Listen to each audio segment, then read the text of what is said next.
নমস্কাৰ বন্ধু বান্ধৱীসকল পুনৰবাৰ স্বাগতম জনাইছোঁ সকলোকে আমাৰ জব ৰিলেটেড ইউটিউব চেনেল জ্ঞান পোহৰলৈ বন্ধু বান্ধৱীসকল আজি পুনৰ আপোনালোকৰ বাবে এই ভিডিঅ'টিত স্বাস্থ্য বিভাগৰ ফালৰ পৰা এক অতিকে গুৰুত্বপূৰ্ণ খবৰ লৈ আহিছোঁ হয় বন্ধু বান্ধৱীসকল স্বাস্থ্য বিভাগৰ ডিএছএছ ডিএমই ডিএছএছ এফডব্লিউ আৰু আয়ুষ পদৰ ফালৰ পৰা পুনৰ এক গুৰুত্বপূৰ্ণ খবৰ আপোনালোকৰ বাবে আগবঢ়াইছোঁ হয় বন্ধু বান্ধৱীসকল আপোনালোকে নিশ্চয় স্বাস্থ্য বিভাগৰ থাৰ্ড গ্ৰেড পদৰ আপোনালোকে ৰিজাল্টবিলাক পাইছে লগতে তাৰ কাৰণে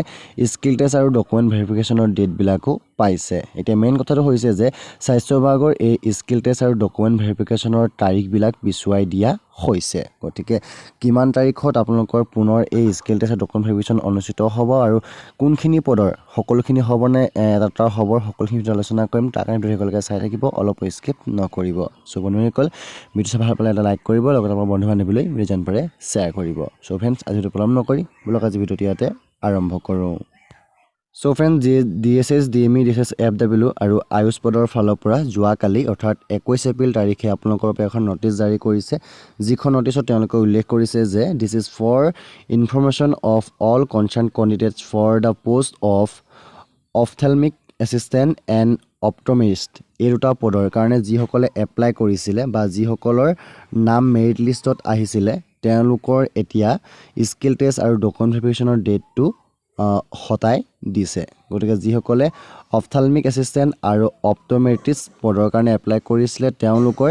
স্কিল টেষ্ট আৰু ডকুমেণ্ট ভেৰিফিকেশ্যনৰ ডেটবিলাক আছিলে 24 এপ্ৰিল আৰু 25 এপ্ৰিল এতিয়া যিসকল বন্ধু বান্ধৱীৰ 24 এপ্ৰিল তাৰিখে স্কিল টেষ্ট বা ডকুমেণ্ট ভেৰিফিকেশ্যন আছিলে তেওঁলোকৰ ডেটটো 27 এপ্ৰিললৈ বঢ়াই দিছে আৰু যিসকলৰ ডেটটো 25 তাৰিখে আছিলে তেওঁলোকৰ ডেটটো এতিয়া 28 এপ্ৰিললৈ পিছুৱাই নিছে গতিকে আপোনালোকে ভালদৰে চাব এইখিনি পদ আপোনালোকৰ ডিএছএছ ডিএমই ডিএছএছ এফডব্লিউৰ পদৰ আপোনালোকৰ থাৰ্ড গ্ৰেডৰ টেকনিক্যাল পদৰ এইকেইটা পোষ্ট হয় গতিকে পোষ্টে মনত ৰাখিব এটা হৈছে অপথেলমিক এছিষ্টেণ্ট আৰু এটা হৈছে অপটমেৰিষ্ট এইকেইটা পদৰ কাৰণে যাৰ যাৰ স্কিল টেষ্টৰ ডেট আছিলে তেওঁলোকৰ ডেটটো এতিয়া পিছুৱাই দিছে গতিকে বন্ধু বান্ধৱীসকলে কোনো চিন্তা কৰিব নালাগে কাৰণ তেওঁলোকে 24 তাৰিখে হ'বলগীয়া এক্সামটো 27 তাৰিখে অনুষ্ঠিত হ'ব আৰু 25 তাৰিখে হ'বলগীয়া এক্সামটো আপোনালোকৰ 28 তাৰিখে অনুষ্ঠিত হ'ব গতিকে যিসকল বন্ধু বান্ধৱীয়ে এইকেইটা পোষ্টৰ কাৰণে আবেদন কৰিছে তেওঁলোকে ভালদৰে প্ৰিপেৰেশ্যন চলাব যাতে তেওঁলোকে ইয়াৰ এক্সামটো ভালদৰে দিব পাৰে গতিকে বন্ধু বান্ধৱীসকল আপোনালোকৰ বাবে এই ভিডিঅ'টো এইখিনি তথ্য লৈ আহিলোঁ যে আপোনালোকৰ মাত্ৰ দুটা পোষ্টৰ কাৰণে আপোনালোকৰ স্কিল টেষ্ট আৰু ডকুমেণ্ট ভেৰিফিকেশ্যনৰ ডেটবিলাক কিছুদিনৰ অকণমান পিছুৱাই দিছে গতিকে ভালদৰে প্ৰিপেৰেশ্যন চলাব আজি ভিডিঅ'টো ভাল লাইক কৰিব লগতে আপোনাৰ বন্ধু বান্ধৱীলৈ যিমান পাৰে শ্বেয়াৰ কৰিব তাৰ পৰা যদি আপোনালোকে আমাৰ প্ৰথম ভিজিট কৰিছে তেন্তে চেনেল ছাবস্ক্ৰাইব কৰি ৰাখিব লগতে ঘণ্টা বিল বজাবলৈ নিশ্চয় ধৰণে নাপাহৰিব চ' ফ্ৰেণ্ডছ আজি ভিডিঅ'টো ইমানেই আছিলে ধন্যবাদ জয় অসম